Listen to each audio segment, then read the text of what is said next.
Hello दोस्तों, Dalip Hindi short and classes में आपका हार्दिक स्वागत है।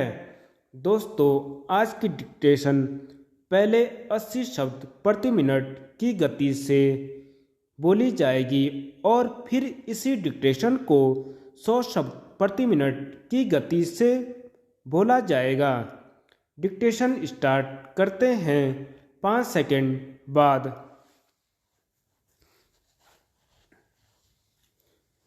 महोदय, यह भी विचार किया गया है कि जो व्यक्ति समाज में काम करता है, चाहे आविष्कार का काम करे चाहे दूसरा कोई काम करे, उसको उस काम में तब तक सफलता नहीं मिल सकती जब तक कि समाज का सहयोग या समाज ने जो परिश्रम किया है या कुछ आविष्कार किया है उसका उपयोग उसको प्राप्त न हो, उसका उपयोग वह न कर सके।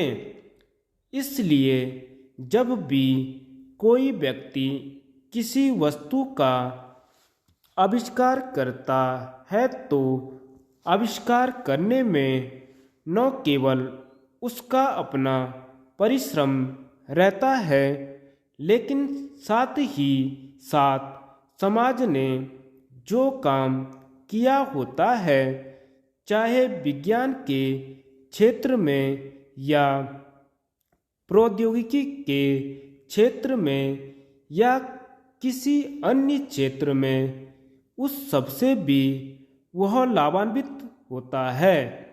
इसलिए जब हम किसी आविष्कार के अधिकार की रक्षा करना चाहते हैं तो उसके साथ साथ यह भी विचार हमारे दिमाग में आता है, जिस व्यक्ति ने समाज की सहायता से आविष्कार किया है, उस समाज को भी उसका फल अधिक से अधिक मिलना चाहिए। माननीय मंत्री जी ने भी कहा है कि पेटेंट लॉ इस सिद्धांत पर आधारित होना चाहिए।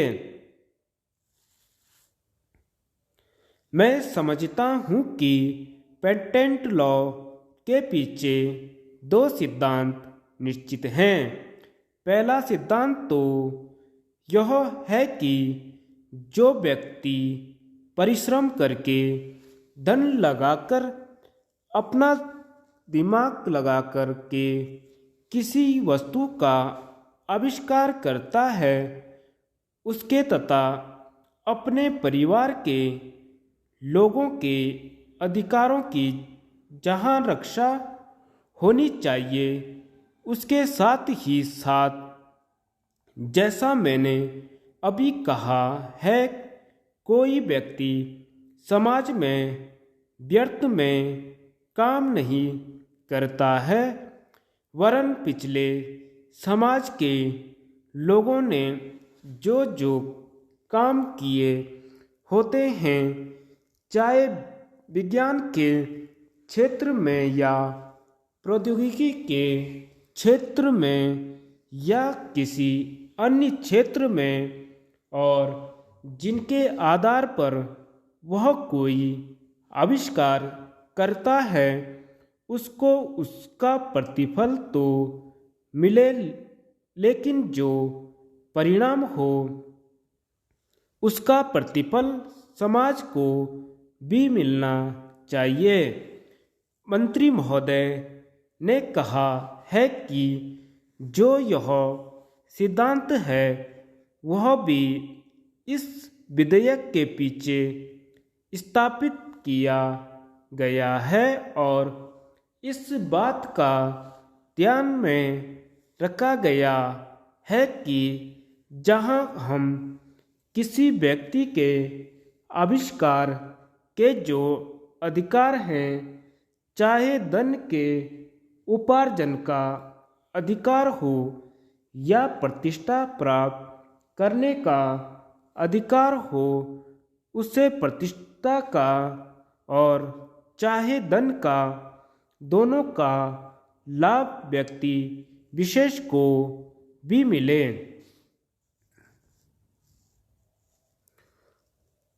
महोदय, देश में जो उद्योग धंधा चल रहा है या देश की उन्नति करने का, देश में समृद्धि लाने का जो वैज्ञानिक या प्रौद्योगिकी आविष्कार हो रहा है, उसमें भी उसका उपयोग पूरा पूरा हो।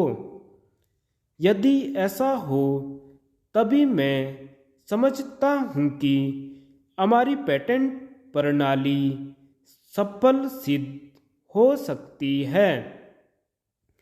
यह प्रश्न उठ सकता है कि किस सीमा तक व्यक्ति के अधिकार की रक्षा की जाए और किस सीमा तक उसके अधिकार का हनन किया जाए, ताकि समाज का अधिक से अधिक लाभ हो, समाज उसका अधिक से अधिक उपयोग कर सके।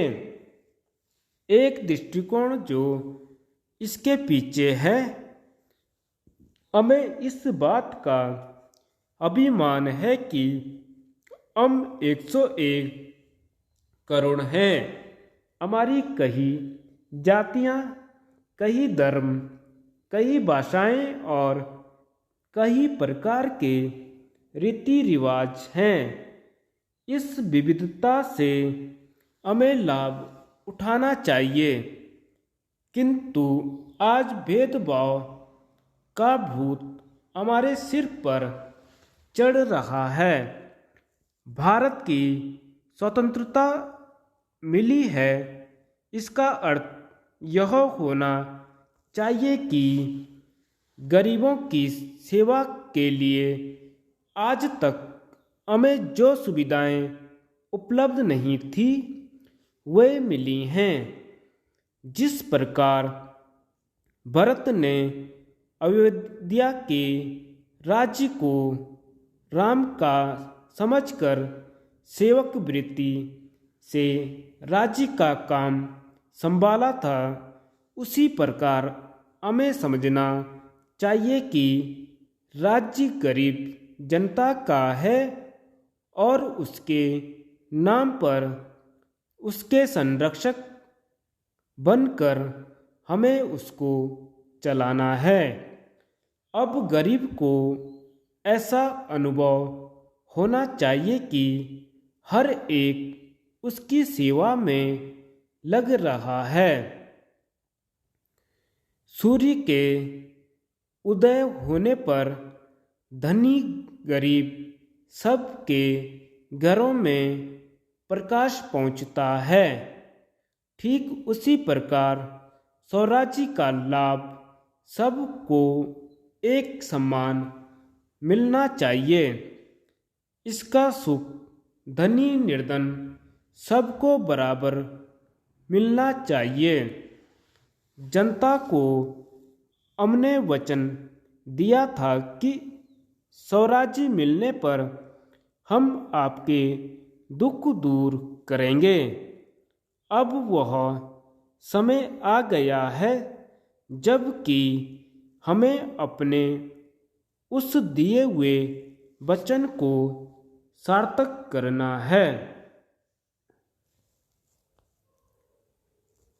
इतने बड़े देश में विचार भेद होना स्वाभाविक है। देखना यह है कि लोगों के विचारों में कुछ समाज अंश भी है या नहीं। यदि है तो समान कार्यक्रम बनाइए। इस प्रकार कार्य करने से हमारे भेदभाव कम होते होते एक दिन मिट जाएंगे और अच्छी बातों का अपने आप उदय होने लगेगा। अगर उसी प्रकार भेद स्थापित करने का प्रयत्न किया गया तो लोग सत्ता के पीछे पड़ जाएंगे और स्वराज्य प्राप्त होने का आनंद हम लोगों को नहीं मिल सकेगा। धन्यवाद। डिक्टेशन 100 शब्द प्रति मिनट स्टार्ट करते हैं 5 सेकंड बाद।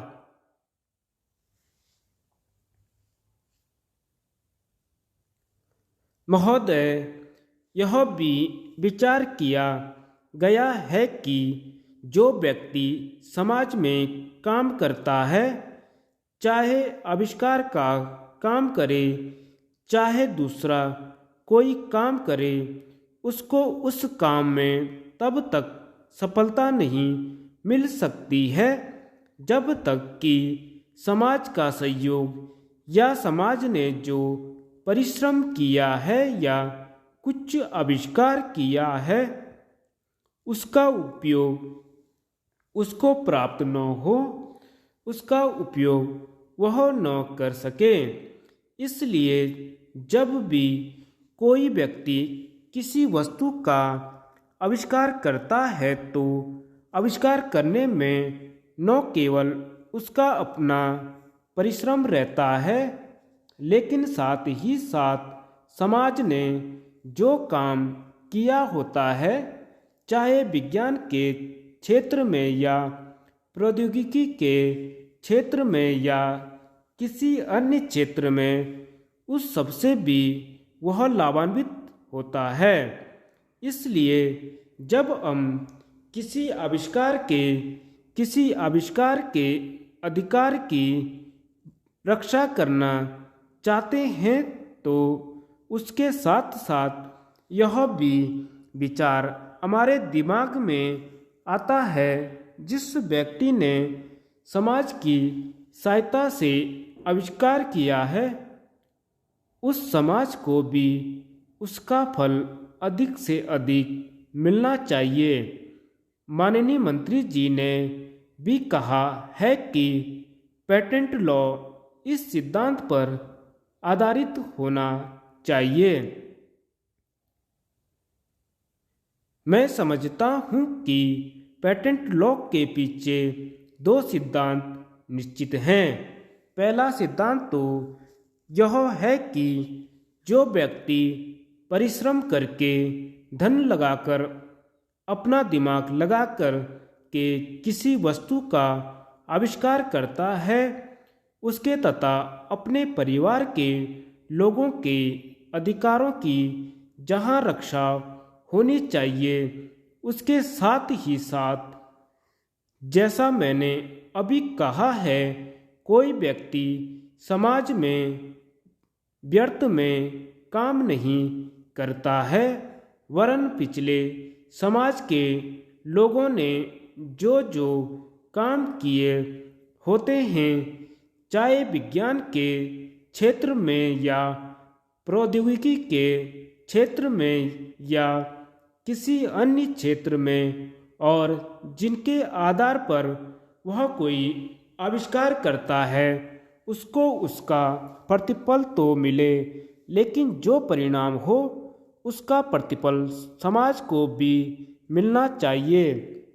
मंत्री महोदय ने कहा है कि जो यह सिद्धांत है वह भी इस विधेयक के पीछे स्थापित किया गया है और इस बात का ध्यान रखा गया है कि जहां हम किसी व्यक्ति के आविष्कार के जो अधिकार हैं, चाहे धन के उपार्जन का अधिकार हो या प्रतिष्ठा प्राप्त करने का अधिकार हो, उसे प्रतिष्ठा का और चाहे धन का, दोनों का लाभ व्यक्ति विशेष को भी मिले। महोदय, देश में जो उद्योग धंधा चल रहा है या देश की उन्नति करने का, देश में समृद्धि लाने का जो वैज्ञानिक या प्रौद्योगिकी आविष्कार हो रहा है उसमें भी उसका उपयोग पूरा हो। यदि ऐसा हो तभी मैं समझता हूँ कि हमारी पेटेंट प्रणाली सफल सिद्ध हो सकती है। यह प्रश्न उठ सकता है कि किस सीमा तक व्यक्ति के अधिकार की रक्षा की जाए और किस सीमा तक उसके अधिकार का हनन किया जाए ताकि समाज का अधिक से अधिक लाभ हो, समाज उसका अधिक से अधिक उपयोग कर सके। एक दृष्टिकोण जो इसके पीछे है। हमें इस बात का अभिमान है कि हम 101 करोड़ हैं। हमारी कई जातियां, कई धर्म, कई भाषाएं और कई प्रकार के रीति रिवाज हैं। इस विविधता से हमें लाभ उठाना चाहिए, किंतु आज भेदभाव का भूत हमारे सिर पर चढ़ रहा है। भारत की स्वतंत्रता मिली है, इसका अर्थ यह होना चाहिए कि गरीबों की सेवा के लिए आज तक हमें जो सुविधाएं उपलब्ध नहीं थी वे मिली हैं। जिस प्रकार भरत ने अयोध्या के राज्य को राम का समझकर सेवक वृत्ति से राज्य का काम संभाला था, उसी प्रकार हमें समझना चाहिए कि राज्य गरीब जनता का है और उसके नाम पर उसके संरक्षक बनकर हमें उसको चलाना है। अब गरीब को ऐसा अनुभव होना चाहिए कि हर एक उसकी सेवा में लग रहा है। सूर्य के उदय होने पर धनी गरीब सबके घरों में प्रकाश पहुंचता है। ठीक उसी प्रकार स्वराज्य का लाभ सबको एक समान मिलना चाहिए। इसका सुख धनी निर्धन सबको बराबर मिलना चाहिए। जनता को हमने वचन दिया था कि स्वराज्य मिलने पर हम आपके दुख दूर करेंगे। अब वह समय आ गया है जबकि हमें अपने उस दिए हुए वचन को सार्थक करना है। इतने बड़े देश में विचार भेद होना स्वाभाविक है। देखना यह है कि हम लोगों के विचारों में कुछ समाज अंश भी है या नहीं। यदि है तो समान कार्यक्रम बनाइए। इस प्रकार कार्य करने से हमारे भेदभाव कम होते होते एक दिन मिट जाएंगे और अच्छी बातों को अपने आप उदय होने लगेगा। अगर उसी प्रकार भेद स्थापित करने का प्रयत्न किया गया तो लोग सत्ता के पीछे पड़ जाएंगे और स्वराज्य प्राप्त होने का आनंद हम लोगों को नहीं मिल सकेगा। धन्यवाद।